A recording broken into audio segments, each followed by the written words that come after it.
है, उसके बाद अपन projectile on incline plane start करेंगे।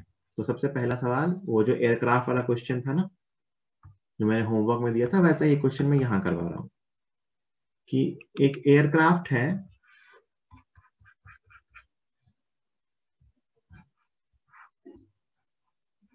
जो जमीन से 1000 मीटर की ऊंचाई पे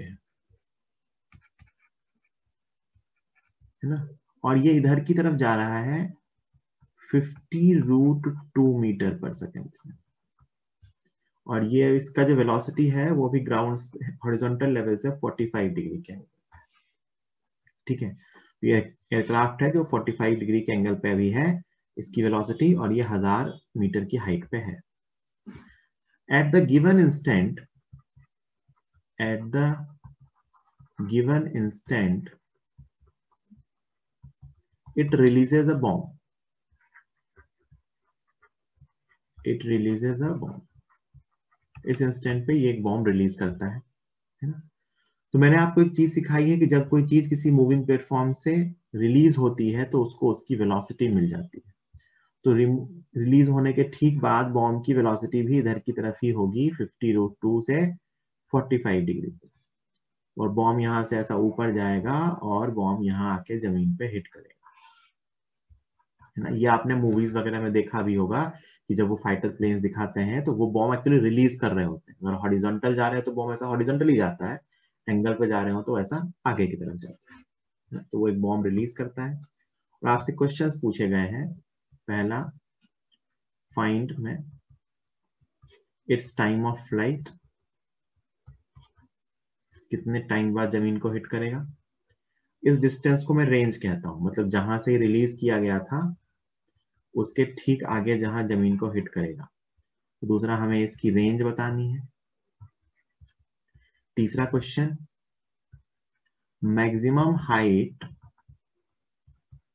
ऑफ बॉम्ब, बॉम्ब की मैक्सिमम हाइट फ्रॉम ग्राउंड, जमीन से इस बॉम्ब की मैक्सिमम हाइट क्या होगी। And fourth question, velocity vector of bomb when it hits ground, जब ये ग्राउंड को हिट करेंगे तो इसकी वेलोसिटी वेक्टर क्या होगा, ऐसा मानते हुए इस तरफ एक्स कोऑर्डिनेट है और इस तरफ वाई कोऑर्डिनेट, पॉजिटिव एक्स और पॉजिटिव वाई, ऐसा है, ठीक है। वो जो क्वेश्चन मैंने कहा था वो भी बिल्कुल सिमिलर क्वेश्चन है, बस डेटा डिफरेंट है, तो वो उसके बाद आपको खुद से ट्राई करना है। ये क्वेश्चन में डिस्कस कर रहा हूँ। Projectile motion as a whole revise करने के लिए क्वेश्चन बहुत ही अच्छा है। तो अब ध्यान से देखिए, सबसे पहला काम होता है, अपने को ये पता होता है कि हम हॉरिजॉन्टल वर्टिकल मोशन को सेपरेटली सॉल्व करेंगे, है ना। तो सब लोग ध्यान से देखिए, इस 50 के कंपोनेंट करें, 45 पे है तो इधर की तरफ भी 50 और इधर की तरफ भी 50, है ना। पहला कॉन्सेप्ट तो यूज कर लिया। पहला कॉन्सेप्ट ये है कि अगर किसी मूविंग प्लेटफॉर्म से कोई चीज रिलीज होती है तो उसको उसकी वेलोसिटी मिल जाती है। इसका मतलब अगर ये एयरक्राफ्ट इस बॉम्ब को रिलीज करता है तो एयरक्राफ्ट को उसकी वेलोसिटी मिल जाएगी, है ना। एयरक्राफ्ट को उसकी वेलोसिटी मिल जाएगी 50√2 45 डिग्री, और एक्सीलरेशन ट्रांसफर नहीं होता है। फिर एक हॉरिजॉन्टल मोशन है, एक वर्टिकल मोशन है, हम जानते हैं दोनों को सेपरेटली सॉल्व करना है ना। तो देखो, मैं बीच में एक लाइन खींच लूंगा, हॉरिजॉन्टल मोशन और वर्टिकल मोशन को सेपरेटली सॉल्व, इधर की तरफ हॉरिजॉन्टल मोशन, इधर की तरफ वर्टिकल मोशन। हॉरिजॉन्टल में स्पीड कितनी है, 50 मीटर पर सेकेंड। वर्टिकल में स्पीड कितनी है, +50, मतलब ऊपर की तरफ 50, है ना। हॉरिजॉन्टल में डिस्प्लेसमेंट जो होता है वो रेंज होती है ना, और वर्टिकल में डिस्प्लेसमेंट। तो देखो ध्यान से, ये बॉम्ब वैसे तो ऊपर गया और नीचे आया, लेकिन ये इनिशियल है, ये फाइनल है। तो वर्टिकल में डिस्प्लेसमेंट कितना हुआ, नीचे की तरफ 1000, है ना। ऐसे ही सॉल्व किया करते थे, है ना। तो वर्टिकल में डिस्प्लेसमेंट कितना हुआ, -1000 मीटर। एक्सेलरेशन वर्टिकल में कितना है, -10 मीटर पर सेकेंड स्क्वायर। ये बातें हमें दे रखी हैं, तो यहां से हम टाइम ऑफ फ्लाइट निकाल सकते हैं। कैसे, कि -1000 SY equal to UT -12 AT square, तो 12 × 10 × T स्क्वायर। तो यहां से ये सॉल्व होके आ रहा है, 5 कॉमन ले लोगे तो T square -10T 200 equal to 0। ये टी में क्वाड्रेटिक है, क्वाड्रेटिक को सॉल्व करोगे t is equal to -b plus minus under root b square plus 4ac upon 2a। तो प्लस वाला लेंगे तो वो 930, 30 प्लस 10 40, 40/2 20 सेकेंड आ रहा है। टाइम ऑफ फ्लाइट कितना आ रहा है? 20 सेकेंड। मतलब ये जमीन को कितने टाइम बाद हिट करेगा? 20 सेकेंड के बाद। पहले क्वेश्चन का आंसर आ गया। सारे क्वेश्चन ऐसे ही किए थे, कल मैंने ऐसा क्वेश्चन करवाया था कि हाइट से ऊपर की तरफ फेंका जाए, तो इसने 20 सेकेंड के बाद हिट किया। रेंज कैसे निकालेंगे? हॉरिजॉन्टल से। तो रेंज को क्या लिखेंगे बेटा? ux into T. ux कितना है? 50, t कितना है? 20। तो रेंज कितनी आ गई? 1000 मीटर। मतलब ये जमीन को यहां से 1000 मीटर आगे जाके हिट करेगा। तीसरा क्वेश्चन क्या है? Maximum height of the bomb above the ground. Ground से मैक्सिमम हाइट कैसे निकालेंगे? तो बेटा 1000 मीटर की हाइट से तो रिलीज किया था और यहां से इतना ऊपर और गया है ना, तो ये h निकाल सकते हैं क्या कि किसी जगह से अगर u स्पीड से ऊपर फेंकते हैं तो कितना ऊपर जाता है ना। तो इस हाइट को निकालना तो हमें आता है। कैसे निकालते हैं? स्मॉल h याद करो। Small h equal to uy square upon 2g। uy कितना है? 50, तो 2500/20 है ना। 2500/20 तो कितना आ गया? 125। तो यहां से 125 मीटर और ऊपर जाएगा। भाई अपन तो वर्टिकल मोशन बस सॉल्व कर रहे हैं, हाइट तो वर्टिकल से आएगी। तो अगर मैं 50 से ऊपर फेंक रहा हूं तो वहां से कितना ऊपर जाएगा? 125 मीटर और। लेकिन पूछा है इसने ग्राउंड से मैक्सिमम हाइट क्या होगी। थर्ड क्वेश्चन का आंसर होगा मैक्सिमम हाइट फ्रॉम ग्राउंड, जो जितनी हाइट से रिलीज किया था, प्लस स्मॉल h। कितनी हाइट से रिलीज किया था? 1000, और कितना और ऊपर गया? 125। कितना आ गया? 1125 मीटर। ये थर्ड क्वेश्चन का आंसर है। फोर्थ क्वेश्चन उसने पूछा है बताओ इसकी वेलोसिटी क्या होगी जब ये हिट करेगा वेक्टर फॉर्म में। तो बेटा सोच के देखिए, जब ये हिट करेगा तो इसकी वेलोसिटी का इधर की तरफ हॉरिजॉन्टल कंपोनेंट होगा और नीचे की तरफ वर्टिकल कंपोनेंट। वेलोसिटी का हॉरिजॉन्टल कंपोनेंट तो हमेशा ही सेम रहता है। वेलोसिटी का हॉरिजॉन्टल कंपोनेंट हमेशा ही सेम रहता है और वो कितना होगा? 50। तो 50 आई कैप हो गया। और वेलोसिटी का vertical component vy is equal to uy plus ay into t. So what is uy? 50। What is ay? -10। And what is t? 20। तो ये कितना आ गया? -150। -150 मतलब नीचे की तरफ 150। तो मैं अगर उसकी नेट वेलोसिटी वेक्टर को लिखूं तो मैं लिखूंगा बेटा 50 आई कैप -150 जे कैप। ये आई उसकी नेट वेलोसिटी, मतलब आगे की तरफ 50 और नीचे की तरफ 150। तो ये इसके चारों पार्ट्स। अपन किसी भी टाइम पे सिंपल है बेटा, एक चीज ध्यान रखनी है, मैं बार बार रिपीट कर रहा हूँ, हॉरिजॉन्टल मोशन वर्टिकल मोशन को अलग अलग सॉल्व करना। हॉरिजॉन्टल में क्या चला, कितना चला, कौन सी इक्वेशन लिखी, वर्टिकल में क्या चला, कितना चला, कौन सी इक्वेशन। जब तक कुछ और ना दे रखा हो तब तक हॉरिजॉन्टल में यूनिफॉर्म वेलोसिटी की मोशन होती है, तो हॉरिजॉन्टल में कोई भी डिस्टेंस को ux इंटू टाइम लिख सकते हैं। वर्टिकल में मोशन अंडर ग्रेविटी होती है, जिसके लिए अपने को हाइट टाइम सब निकालना होता है। जल्दी से लिखिए, कोई डाउट हो तो अनम्यूट करके पूछिए। ये क्वेश्चन अपन सबने सॉल्व कर लिया। अगला एक थ्योरेटिकल क्वेश्चन है। आपसे कहा गया है ना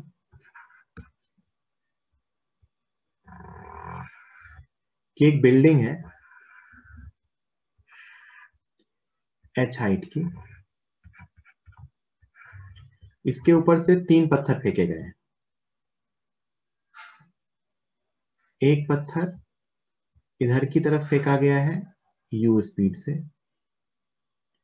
एक पत्थर आगे की तरफ फेंका गया है u स्पीड से, और एक पत्थर सेम पॉइंट से इधर की तरफ फेंका गया है u स्पीड से, है ना। मतलब एक हॉरिजॉन्टल, एक अप द इंक्लाइन, एक डाउन द इंक्लाइन। कैसे? मतलब डाउनवर्ड, है ना। इन पत्थरों के नाम भी हैं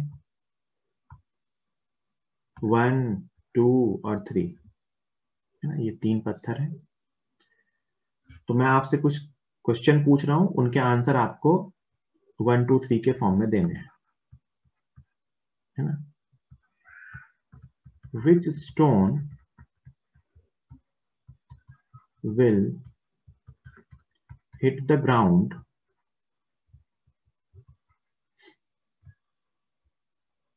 in minimum time। ये फर्स्ट कह ले कौन हिट करेगा, which the stone will hit the ground in minimum time। जल्दी से इसका आंसर चैट बॉक्स में लिख के बताइए, सबसे पहले कौन हिट करेगा। लॉजिकल है बिल्कुल, इसका आंसर बहुत ही आसान है। हाँ मतलब लिवांत कैसे ना, बिल्कुल सही है। उसके अलावा जिन लोग बता रहे हैं, मयंक का आंसर सही है, सोजल का सही है, सृष्टि का सही है।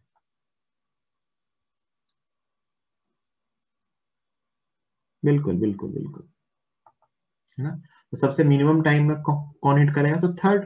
बेटा उसको स्पीड नीचे की तरफ देके फेंका है, थर्ड को अपन ने नीचे की तरफ स्पीड देके फेंका है, तो वो सबसे पहले जमीन पे पहुंचेगा, है ना।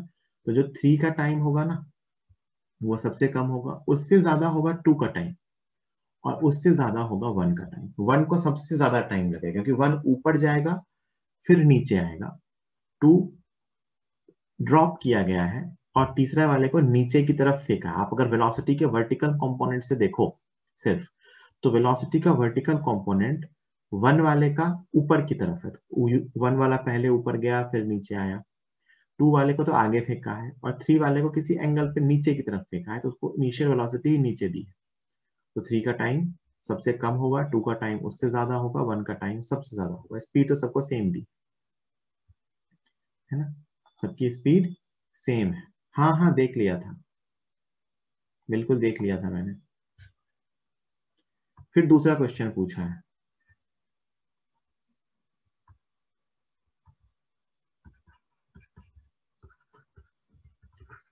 which stone will hit the ground with maximum speed, with maximum speed।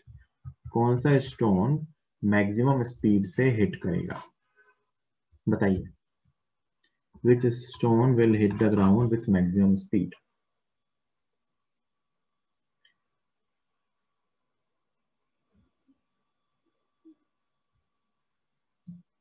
सबसे ज्यादा स्पीड से कौन हिट करेगा।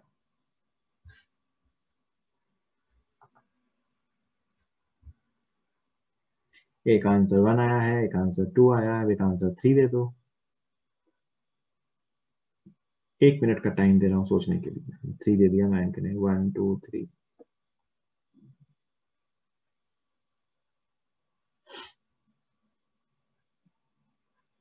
3 की संख्या बढ़ती हुई।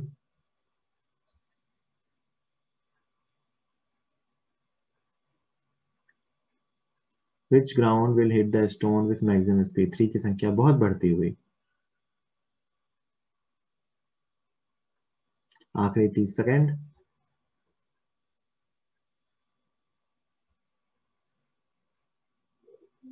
खुशी ने अपना आंसर में कुछ चेंज किया है।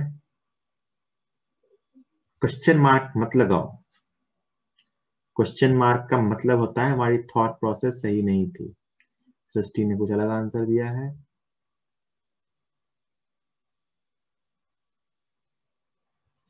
ठीक है, तो 2 बच्चे कह रहे हैं, खुशी ने बाद में चेंज करके कहा, और सृष्टि, ये दोनों कह रहे हैं कि तीनों जमीन को साथ हिट करेंगे, और ये बिल्कुल सही कह रहे हैं, सेम स्पीड के साथ हिट करेंगे। मतलब जब ये जमीन को हिट करेंगे तो 1 की स्पीड, 2 की स्पीड और 3 की स्पीड तीनों सेम होगी। इसको सोचने के 2 तरीके हैं। पहला बहुत ही आसान, जो भी आपको नहीं आता है। दूसरा मैं आपको यहाँ प्रूव करके दिखा दूंगा कि कैसे भी जाए वो सेम हिट करेगा। देखना, पहला सबसे आसान क्या है कि अपन ने बचपन में एक चीज सीखी होती है, एनर्जी कंजर्वेशन, कि काइनेटिक एनर्जी और पोटेंशियल एनर्जी का सम कांस्टेंट रहता है ऐसी मोशंस में। सीखी है ना सबने। तो अगर मैं इनिशियली बात करूं, तो इनिशियली तीनों की काइनेटिक एनर्जी है हाफ एम यू स्क्वायर। कितनी है, हाफ एम यू स्क्वायर, और तीनों सेम हाइट पे है। तो जब तीनों जमीन पे पहुंचेगा तो तीनों की पोटेंशियल एनर्जी का लॉस सेम होगा, mgh। भाई तीनों जमीन पे h नीचे आया ना, तो तीनों की जो पोटेंशियल एनर्जी का लॉस हुआ वो सेम होगा, तो तीनों की जो काइनेटिक एनर्जी स्पीड होगी बढ़ेगी वो सेम बढ़ेगी। तो पहला लॉजिक तो ये है बाय एनर्जी कंजर्वेशन। बट अपने को अभी एनर्जी नहीं आती, तो अपन इसको दूसरे तरीके से प्रूव कर सकते हैं कि मान लो एक स्टोन को ना मैंने इधर की तरफ फेंका है u स्पीड से, मान लो ये एंगल थीटा है कुछ, तो उसका ये कंपोनेंट कितना आएगा u cos थीटा, और ये कंपोनेंट कितना आएगा u sin थीटा, और ये h हाइट है। ये जहां भी जमीन को हिट करेगा वहां इसकी वेलोसिटी का हॉरिजॉन्टल कंपोनेंट होगा u cos थीटा, और वर्टिकल कंपोनेंट vy। तो बेटा लिखोगे vy square is equal to uy square plus 2gh, और ये रूट इधर चला जाएगा, है ना। तो uy स्क्वायर कितना है u square sine square theta plus 2gh। ये वेलोसिटी का x कंपोनेंट होगा और ये वेलोसिटी का y कंपोनेंट। नेट स्पीड निकालोगे ना, नेट स्पीड, तो ये क्या होगा under root vx square plus vy square. तो vx स्क्वायर कितना है u square cos square theta, vy square कितना है u square sine square theta upon 2gh। Cos square theta plus sine square theta मिलके 1 हो गया, तो ये आंसर आएगा u स्क्वायर प्लस 2gh। तो v net equal to u square plus 2gh। तीनों में निकालोगे सेम आएगा, डाउन वाले में भी मानोगे। देखो एक्चुअली vy पॉजिटिव हो या vy नेगेटिव हो, स्क्वायर तो पॉजिटिव ही आएगा। और मैं हॉरिजॉन्टल वाले में निकाल देता हूँ कि मान लो तुमने इसको हॉरिजॉन्टली फेंका u स्पीड से, फिर भी जमीन को हिट करेगा। जब जमीन को हिट करेगा तो इसकी वेलोसिटी का x कंपोनेंट तो u होगा और वेलोसिटी का y कंपोनेंट होगा अंडर रूट 2gh, क्योंकि यहां से ड्रॉप किया था h हाइट नीचे आया तो रूट 2gh। देखो नेट स्पीड क्या आ रही है under root u square plus 2gh। तो चाहे अपन किसी भी एंगल पे फेंकें, है ना, यहां से अपन किसी भी एंगल पे फेंकें, इवन एक को मैं कहूं कि एक को बिल्कुल ऊपर फेंक दूं, एक को बिल्कुल नीचे फेंक दूं u स्पीड से, कैसे फेंकें सेम पॉइंट से अपन इन स्टोन्स को किसी भी डायरेक्शन में फेंकें सेम स्पीड से, ये जमीन को सेम स्पीड से हिट करेंगे। हाँ टाइम डिफरेंट डिफरेंट होगा, है ना, बट उनकी स्पीड सेम होगी। जल्दी लिखिए, कोई डाउट हो तो लिख के या अनम्यूट करके पूछिए। तो अपन आज का टॉपिक स्टार्ट करते हैं। आज का टॉपिक है प्रोजेक्शन ऑन इंक्लाइन प्लेन, है ना, प्रोजेक्शन ऑन इंक्लाइन प्लेन। लोगों को ये टॉपिक डिफिकल्ट लगता है, लोगों को ये टॉपिक डिफिकल्ट इसलिए लगता है क्योंकि पीछे के टॉपिक में लोगों ने फॉर्मूले याद किए होते हैं।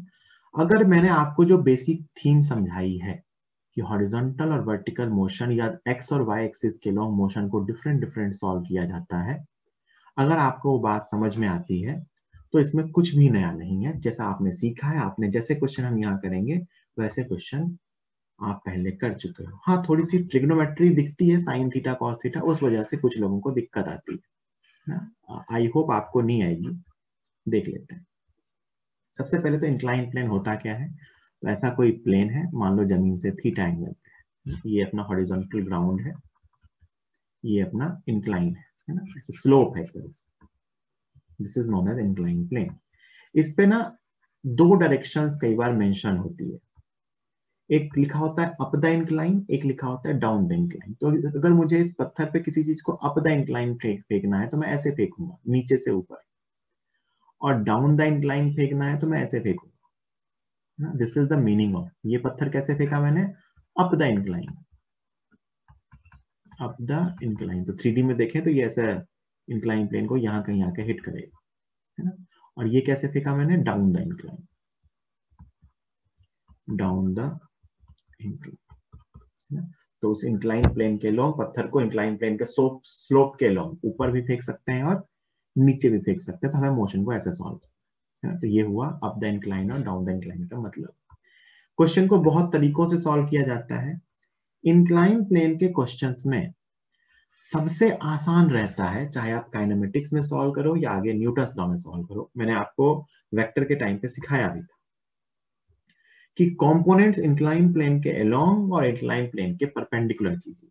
तो मैं यहाँ क्या करूंगा ना, एक्स एक्सिस वाई एक्सिस नहीं मान लूंगा, ये अपनी इधर की तरफ मैं एक्स एक्सिस मान लूंगा और इधर की तरफ मैं वाई एक्सिस मान लूंगा। मतलब x axis is along the incline, according to need मैं ऊपर नीचे कहीं भी मान सकता हूँ, ये थीटा एंगल वाला, and y axis is perpendicular to incline. और ऐसा मान सकते हैं, हमने क्या किया, एक्सिस सिस्टम चेंज किया। क्यों चेंज किया? इससे सॉल्यूशन इजी हो जाए। We can select suitable axis system according to us, है ना। तो अपन ने अपने अकॉर्डिंग एक्सिस सिस्टम चेंज कर लिया है और अब इस एक्सिस सिस्टम पे हम सॉल्व करेंगे। पहले अपना एक्सिस सिस्टम क्या होता था, इधर की तरफ हॉरिजॉन्टल जिसको अपन एक्स एक्सिस मानते थे, इधर की तरफ वर्टिकल जिसको अपन वाई एक्सिस मानते थे, है ना। ये भी 90 डिग्री पे होते थे। मैंने एक दूसरा एक्सिस सिस्टम मान लिया। एक्सिस सिस्टम चेंज करने का फायदा है कि अब हमारी मोशन को सॉल्व करना आसान हो जाएगा, क्योंकि एक्चुअली मोशन हो कैसी रही है ना, कि ये ऊपर जाके उसी एक्स इंक्लाइन प्लेन को हिट कर रहा है। तो यहां भी देखो, याद करो क्या होता था, हम पत्थर को जमीन से फेंकते थे, जमीन पे हिट करता, तो हमें सेम एक्सिस पे हिट करे ना, ऐसा क्वेश्चन सॉल्व करना अच्छे से आता है। तो यहाँ पे मैंने वही किया कि मैं पत्थर को यहां से फेंकूंगा ना, वो यहाँ कहीं हिट करेगा। पत्थर को यहां से फेंकूंगा, वो यहाँ कहीं हिट करेगा, या पत्थर को यहां से फेंकूंगा तो यहाँ कहीं हिट करेगा। तो एक्स एक्सिस से हिट किया और एक्स एक्सिस पे ही आ गया। तो it is comparable to ground projector. It is comparable to ground projector. थोड़े से चेंजेस हैं, क्या चेंजेस हैं वो देखेंगे। तो सबसे पहले मैंने यहाँ पे कंसेप्ट क्या सिखाया, I am selecting a new axis system. Axis system x y अपन अपनी कन्वीनियंस के अकॉर्डिंग कैसा भी मान सकते हैं। मैंने यहाँ मान लिया है कि एक्स एक्सिस इंक्लाइन प्लेन के अलोंग है, वाई एक्सिस इंक्लाइन प्लेन के परपेंडिकुलर है। बस ध्यान ये रखना है कि आप एक्सिस सिस्टम जैसा भी मानो, वो एक्स और वाई एक्सिस आपस में 90 डिग्री पे होनी चाहिए, क्योंकि हम रेक्टेंगुलर कंपोनेंट सीखते हैं, इसमें ऐसा मानना आसान है, इसलिए ऐसा। तो ये अपना एक्सिस सिस्टम, नया एक्सिस सिस्टम, इसके अकॉर्डिंग हम क्वेश्चन सॉल्व करेंगे। सबसे पहला केस लेते हैं, projection up the incline. Projection up the incline, ऊपर फेंकना है, प्रोजेक्शन अप द इंक्लाइन। मान लीजिए ये एक इंक्लाइन प्लेन है और मैं यहां से एक ऑब्जेक्ट को इसके ऊपर फेंक रहा हूं, इधर की तरफ। तो इस ऑब्जेक्ट की मोशन कैसी होगी, तो ये यहां कहीं जाएगा और यहां कहीं हिट करेगा, है ना। एक्सिस सिस्टम कैसा माना मैंने, इधर की तरफ एक्स एक्सिस और इधर की तरफ वाई एक्सिस, है ना। मैं एंगल्स लिख रहा हूं। इंक्लाइन प्लेन का एंगल फिक्स होता है, क्वेश्चन में दिया होता है, मान लेते हैं ये एंगल बीटा है। और जो इनिशियल स्पीड है उसका एंगल इंक्लाइन प्लेन के साथ मान लेते हैं अल्फा है। अल्फा कौन सा एंगल है, angle of initial velocity with incline plane. Beta क्या है, इंक्लाइन प्लेन का हॉरिजॉन्टल ग्राउंड के साथ एंगल। मैं आपसे पूछूं कि इनिशियल स्पीड का ग्राउंड के साथ एंगल क्या है, alpha plus beta. Initial speed का ग्राउंड के साथ एंगल क्या है, alpha plus beta.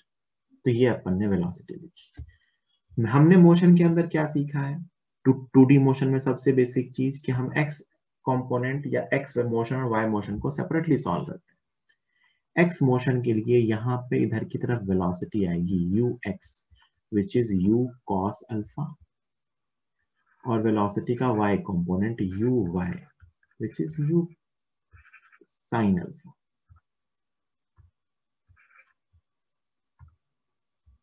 It is u sine alpha. मैंने वेलोसिटी के कंपोनेंट कर दिए एक्स एक्सिस के लॉन्ग और वाई एक्सिस के लॉन्ग। क्यों किए, क्योंकि हमें एक्स एक्सिस और वाई एक्सिस के लॉन्ग मोशन को सेपरेटली सॉल्व करना।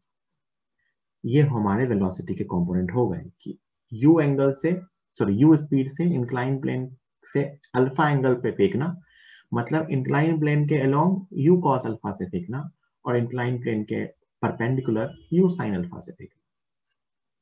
और अगर पार्टिकल का जो एक्सेलरेशन वेक्टर होता है, एक्सेलरेशन आप जानते हो बेटा जी डाउनवर्ड होता है। कहाँ होता है, जी डाउनवर्ड, वर्टिकल। अब हम एक काम करते हैं ना, इसके भी कंपोनेंट कर लेते हैं। ये मैंने जी डाउनवर्ड लिखा है, इसके भी कंपोनेंट करते हैं। कैसे, एक्स एक्सिस और वाई एक्सिस के लॉन्ग। क्योंकि हमें पूरी मोशन ही कहाँ चाहिए, एक्स और वाई के लॉन्ग। तो देखो ध्यान से, इसका एक कंपोनेंट इधर आएगा और इसका एक कंपोनेंट इधर आएगा। This is a perpendicular and this is a parallel, है ना। ये अपना ए परपेंडिकुलर या ए वाई मान लो, और ये अपना ए पैरेलल या ए एक्स मान लो।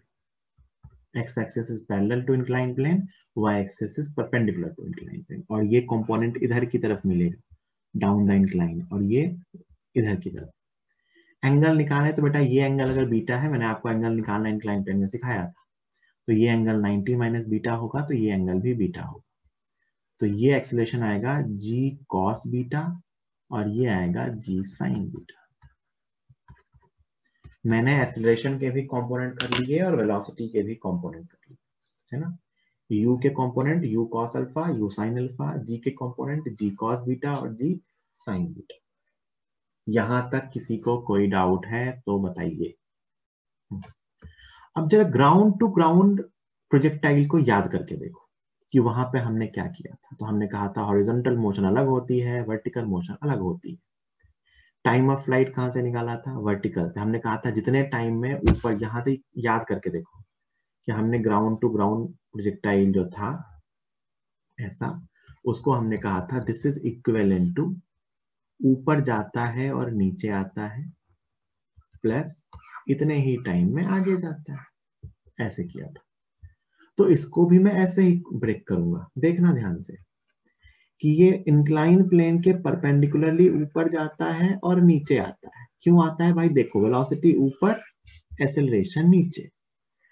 आप सोच के देखो तो ये वेलोसिटी इसकी ऊपर है, इंक्लाइन प्लेन से दूर की तरफ, परपेंडिकुलरली दूर की तरफ, और ये जो एक्सेलरेशन है वो इधर की तरफ से, जी कॉस बीटा इधर की तरफ आएगा ना, नीचे इधर, ठीक इसका उल्टा। तो ये तो यही केस हो गया, इनिशियल वेलोसिटी ऊपर दी और एक्सेलरेशन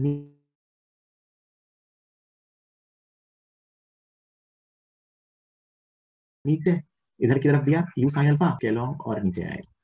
क्या हुआ, वाई एक्सिस के लॉन्ग ऊपर गया और नीचे आया, बिल्कुल वैसा ही वाई एक्सिस के लॉन्ग ऊपर गया और नीचे आया, और इतने ही टाइम में एक्स एक्सिस के लॉन्ग आगे गया। देखो क्या हुआ, वाई एक्सिस के लॉन्ग ऊपर गया और नीचे आया, और इतने ही टाइम में एक्स एक्सिस के लॉन्ग आगे गया। तो बस ये दोनों मोशन कंबाइन कर देनी है, एक्स मोशन और वाई मोशन को सेपरेटली सॉल्व करना है। तो बस वही लिखूंगा मैं। तो देखो ध्यान से, वाई मोशन सॉल्व कर रहा हूं, वाई मोशन, है ना। तो वाई मोशन में आप क्या कहोगे कि वाई मोशन में इनिशियल वेलोसिटी कितनी है, ये वाई मोशन इधर और एक्स मोशन इधर। तो वाई मोशन में, तो वाई मोशन में वेलोसिटी कितनी है, यू वाई, कितनी है भाई, यू साइन अल्फा। वाई में एक्सेलरेशन कितना है, देखो जी कॉस बीटा नीचे की तरफ, मतलब माइनस जी कॉस बीटा, माइनस जी कॉस बीटा, है ना।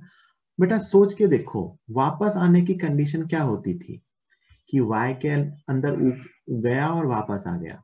तो वापस आने का जो इसमें टाइम ऑफ फ्लाइट लिखते थे, क्या लिखते थे, 2u अपॉन जी। क्या लिखते थे, 2u अपॉन जी, या मैंने आपको उसको लिखना सिखाया था 2u y अपॉन ए वाई। तो लिखो ना, पहले ही सिखा चुका हूं। टाइम ऑफ फ्लाइट क्या लिखोगे कि ऊपर जाके वापस आने का टाइम वर्टिकल में, या y के लॉन्ग 2u y अपॉन ए वाई। तो बस 2u y की जगह u साइन अल्फा अपॉन बस ए वाई की जगह आप क्या लिखेंगे, g cos बीटा। ये आ गया टाइम ऑफ फ्लाइट। इतने टाइम के बाद इंक्लाइन प्लेन पे वापस आ जाएगा, है ना। 2u sine alpha upon g cos beta. सोच के देखो सबसे इंपॉर्टेंट फॉर्म कौन सी हुई, ये वाली, y एक्सिस के लॉन्ग टाइम निकालने के लिए ये रहा 2u y अपॉन ए वाई। हर जगह यही करने, डे वन से यही कर रहे हैं, 2u y अपॉन ए वाई। कई बार ये पूछ लेते हैं पता है कि ये कितना ऊंचा जाएगा इंक्लाइन प्लेन से। इसको ऊंचा नहीं कह सकते, कह सकते हैं कि परपेंडिकुलरली कितनी हाइट तक जाएगा, ये h। तो ये h भी क्या है, y के लॉन्ग हाइट, है ना। तो डिस्प्लेसमेंट अलोंग y मैक्सिमम क्या लिखते हैं, uy² अपॉन 2ay, इसका मॉड। uy कितना है, u square sine square alpha upon 2ay, तो 2g cos बीटा। ये जो वैल्यू है, आप तो सोच रहे हो ना कि आप इसको घुमा दो एक्स वाई एक्सिस को, तो आपको यही तो दिखेगा। आप इसको अगर हल्का सा बीटा एंगल से रोटेट कर लो, है ना, आप इसको अगर बीटा एंगल से रोटेट कर लो तो आपकी एक्स वाई एक्सिस ऐसी हो जाएगी बेटा। और आप कहोगे कि इसको सर इधर फेंका है u cos अल्फा से, इधर फेंका है u sin अल्फा से, और एक्सेलरेशन के कंपोनेंट है सर इधर की तरफ g cos बीटा और इधर की तरफ g sin बीटा। ये वही सवाल है इसमें हवा चलती थी उल्टे में, ये क्वेश्चन है ना। तो एक ही जैसी बात है, इसको आप हल्का सा रोटेट करोगे तो आपको ग्राउंड टू ग्राउंड दिखेगा, बस अपन एक्सिस अलग सॉल्व कर रहे हैं। तो ये हाइट भी आ गया है ना। हाइट कौन सी वाली हाइट आई है, ये कि इस इंक्लाइन प्लेन के पैरेलल कितना ऊंचा जाएगा, है ना। और अब सबसे इंपॉर्टेंट है रेंज, जो हॉरिजॉन्टल में निकालते हैं। रेंज को यहां मैं सिंपली ux इंटू टी नहीं लिख सकता। क्यों नहीं लिख सकता? क्योंकि उधर की तरफ एक्सेलरेशन है ऑपोजिट में, ये देखो ऑपोजिट में एक्सेलरेशन है नीचे की तरफ। तो रेंज को क्या लिखूंगा, ux into T plus half ax into t square. So this is range along incline. ux की वैल्यू आप जानते हो कितनी है, u cos alpha plus ax कितना है, उल्टा में g sin बीटा, तो minus half g sin beta into t square. T आप निकाल चुके हो पहले, यहां भी टी है भैया।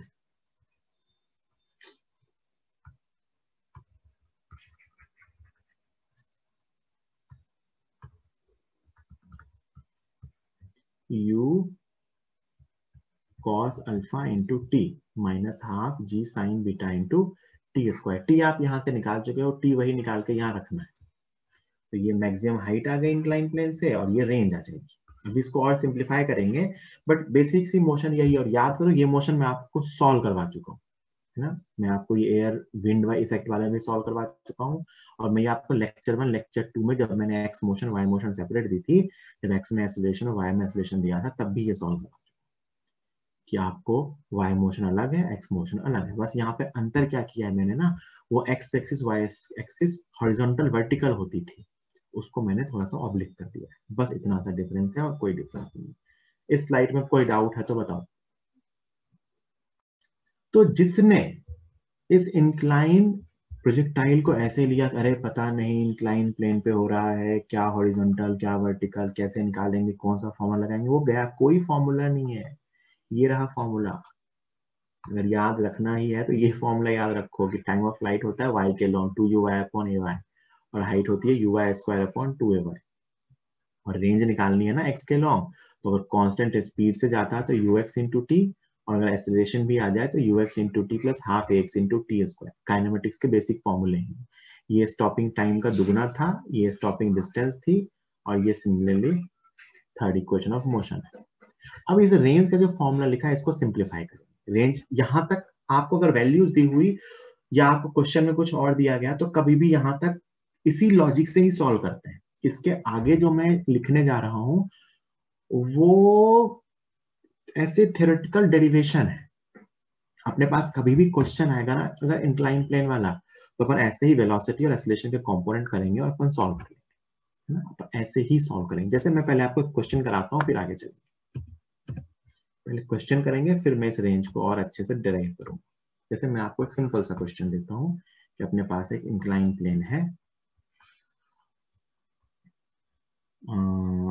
37 डिग्री वाला। 37 इसलिए रहा हूं, डेटा आसान हो जाता है। और इस पे ही 37 डिग्री पे ही एक बॉडी को प्रोजेक्ट किया जाता है। तो ये कहीं ऐसा जाएगा और ऐसा यहाँ पे हिट करेगा, ठीक है, ये ऐसा कुछ हिट करेगा।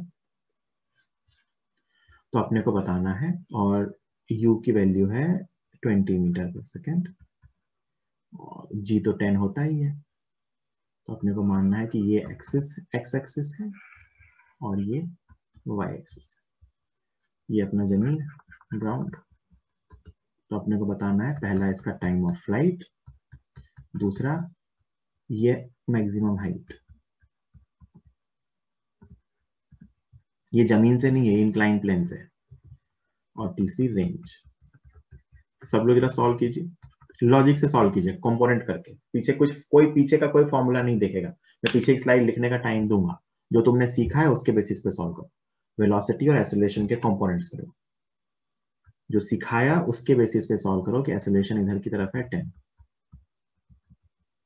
है ना, और तो ये एंगल कितना आ जाएगा 37। कंपोनेंट्स करके जैसे सिखाया वैसे सॉल्व करो और आंसर लो, फिर पीछे एक स्लाइड लिखना।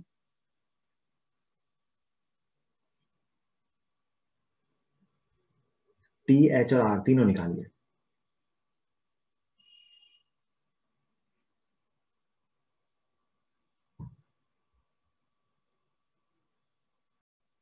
मैंने वेलोसिटी और एक्सेलरेशन के कंपोनेंट लिख दिए हैं ब्लू से, 16, 12, 6 और 8। आपका भी यही आया होगा।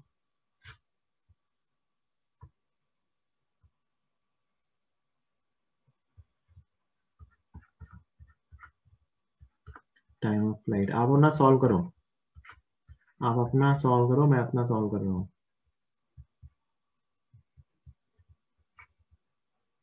आप अपना सॉल्व करो, मैं अपना सॉल्व कर रहा हूँ।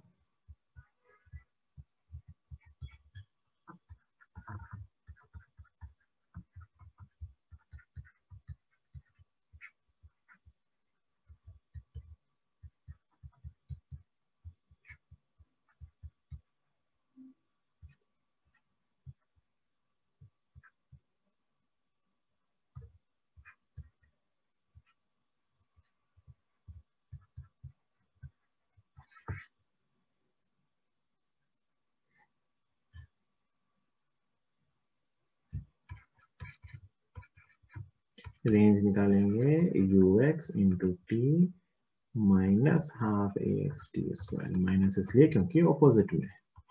तो ux आ गया 16 इंटू 3 माइनस ए एक्स 6 आया था, तो ये 3 into t square is 9, so it is 48 minus 27 which is 21 metre. ये आएगा आंसर भाई। 3 सेकेंड, 9 मीटर और 21 मीटर। सही है।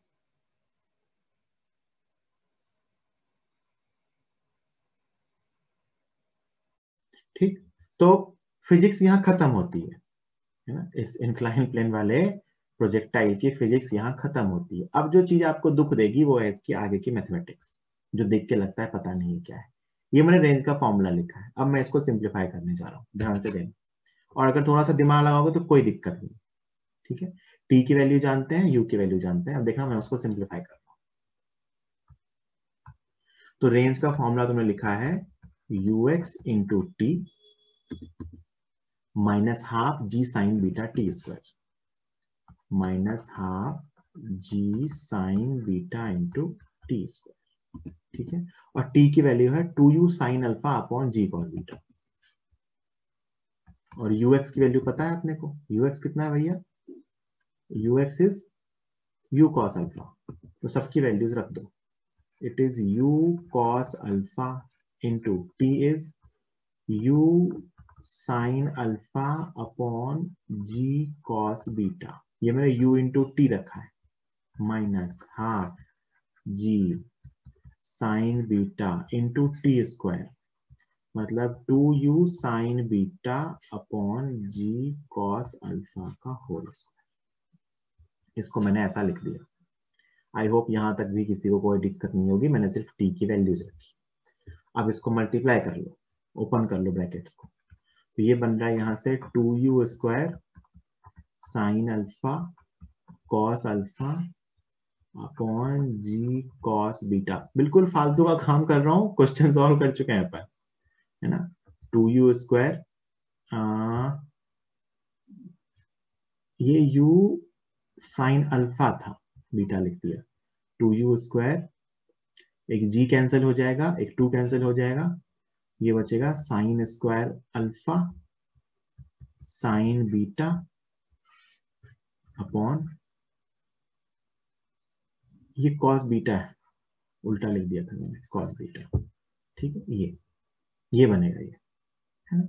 अब मैं क्या करता हूं ना, इसमें से कुछ कॉमन ले रहा हूं, तो मैं कॉमन ले रहा हूं 2u², ऊपर से मुझे साइन अल्फा कॉमन दिख रहा है, और मैं क्या करता हूँ डिनोमिनेटर पूरा ही गायब करने वाला हूँ, ये कॉस स्क्वायर है, तो मैं ना नीचे से कॉमन ले रहा हूँ g कॉस स्क्वायर बीटा, ये मैंने पूरा ही कॉमन ले लिया, 2u² sine alpha g cos square beta, ये पूरा कॉमन ले लिया। तो फर्स्ट टर्म बच रही है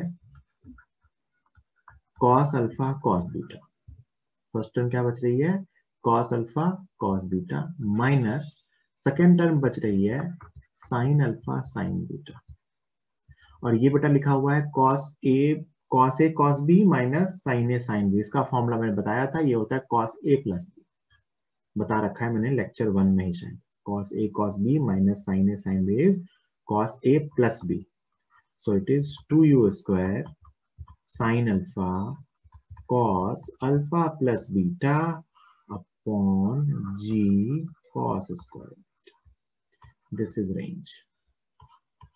बहुत लोग इसको ऐसे भी लिखते हैं 2u² sin alpha cos alpha plus beta into upon g cos square beta. मैंने कहा ना फिजिक्स खत्म हो चुकी है, जो चीज आपको यहाँ से दुख देने वाली है वो है मैथमेटिक्स, दुख खत्म नहीं हुआ है, अभी और दुख दूंगा। ये रेंज का रिलेशन है। अच्छा बेटा इंक्लाइन प्लेन है ना, तो इंक्लाइन प्लेन का क्या कांस्टेंट होगा बीटा, है ना।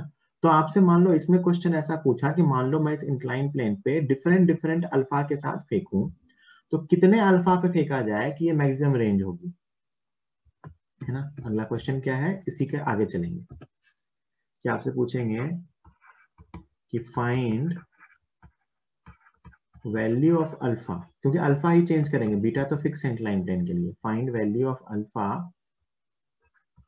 For which range on incline is maximum. तो देखो सबसे पहले तो मैं रेंज का फॉर्मूला यहाँ जो लिखा है वो वहां लिख दे रहा हूँ, कि रेंज का फॉर्मूला अपन ने सीखा है कि 2u² sine alpha into cos alpha plus beta upon cos square beta, ये रेंज का फॉर्मूला है, जी भी है ना। अब इससे मैक्सिमम निकालने में दिक्कत है, दोनों जगह अल्फा है ना, तो अपन एक काम करते हैं, इस अल्फा को हमें हटाना है।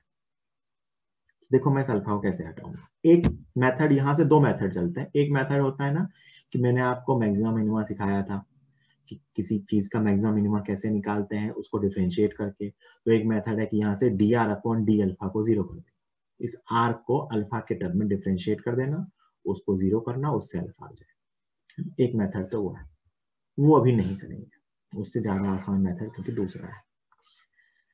बेटा एक फॉर्मूला ट्रिग्नोमेट्री में होता है 2 साइन ए साइन बी का, अभी आप कुछ दिनों में सीख जाओगे, आपको आता भी है, बताता हूं कैसे। Sign a plus B minus sign a minus B, है ना। आपको ये फॉर्मूला रिवर्स वाला ये आता है, याद करो मैंने साइन ए प्लस बी का फॉर्मूला सिखाया था, sign A cos B plus cos A sine B, और साइन ए माइनस बी का फॉर्मूला सिखाया था साइन ए कॉस बी, सॉरी इसको प्लस लिख दो, प्लस से आ जाएगा ना, हाँ। साइन ए प्लस बी क्या होता है, याद करो, sign A cos B plus cos A sine B, sign A cos B plus cos A sine B, plus sine a minus B क्या होता है, sign A cos B minus cos A sine B, और ध्यान से देखो इन दोनों को add करेंगे तो ये कैंसिल हो जाएगा, तो ये बचेगा 2 साइन ए साइन बी। ये मैथ्स में सीखते हैं, ट्रिग्नोमेट्री में अपन ये ऐसा याद रख सकते हैं कि 2 साइन ए साइन बी को क्या लिख सकते हैं, sign a plus B plus sine a minus B, ठीक। 2 साइन ए साइन बी को क्या लिख सकते हैं, sign a plus B plus sine a minus B, जहां ए और बी दो एंगल है, सॉरी ये गलत लिखा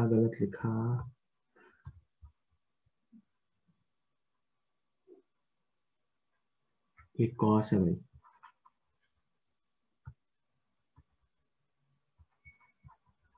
वो कॉस में आता है फॉर्मूला, ये कॉस बी है और ये साइन ए कॉस बी, हाँ सॉरी, है ना, साइन 2 साइन ए कॉस बी का फॉर्मूला है sign a plus B plus sine a minus B. Open करके ऐसे प्रूव कर सकते हैं।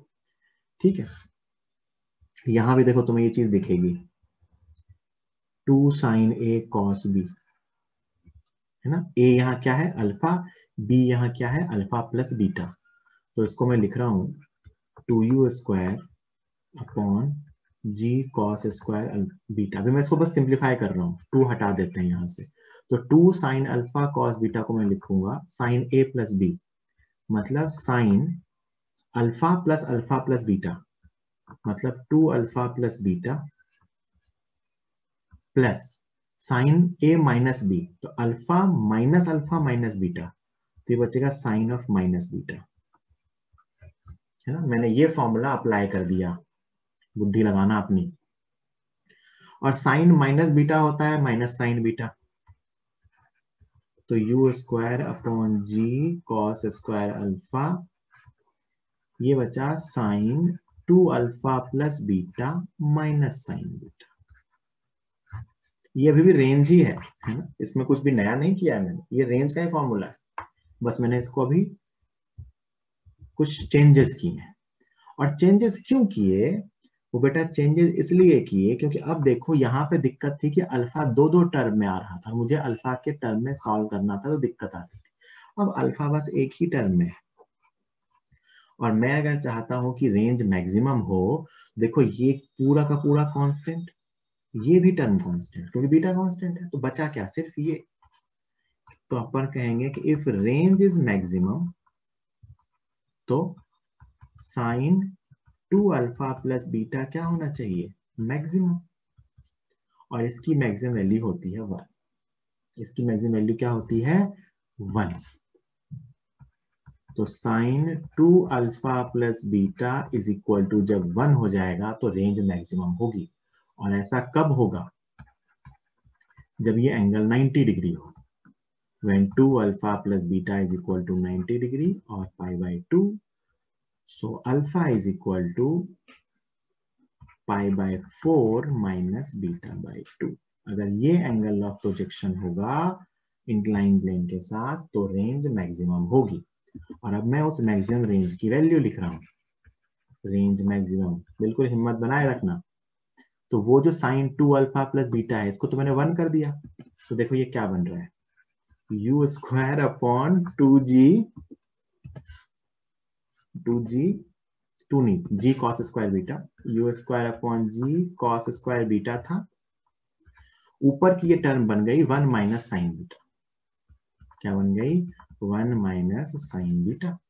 और अब इस कॉस स्क्वायर बीटा को मैं लिख सकता हूं 1 माइनस साइन स्क्वायर बीटा, तो ये 1 माइनस साइन बीटा अपॉन जी, इसको लिखूंगा 1 माइनस साइन स्क्वायर बीटा। और इसको मैं लिख सकता हूं a square minus b square से a plus b into a minus b, तो ए माइनस बी की टर्म तो कैंसिल हो जाएगी और ये आंसर आएगा u square upon g 1 plus sine. This is maximum range. इस यहां तक पहुंचने के लिए ये जो दो रिजल्ट मैंने बक्से में बंद किए हैं, इन दो रिजल्ट्स तक पहुंचने के लिए कितने एंगल पे फेंकें तो मैक्सिमम रेंज होगा, और वो मैक्सिमम रेंज क्या होगी, मैंने इतनी सारी कैलकुलेशन, मैंने कहा ना यहाँ के आगे जो चीज दुख देगी वो मैथ्स है, फिजिक्स नहीं, ये मैथ्स ट्रिग्नोमेट्री की कैलकुलेशंस। बिल्कुल लोड मत लेना, इसको लिख लो घर पे, एक बार इसको खुद से फिर से करना, अपने आप आ जाए।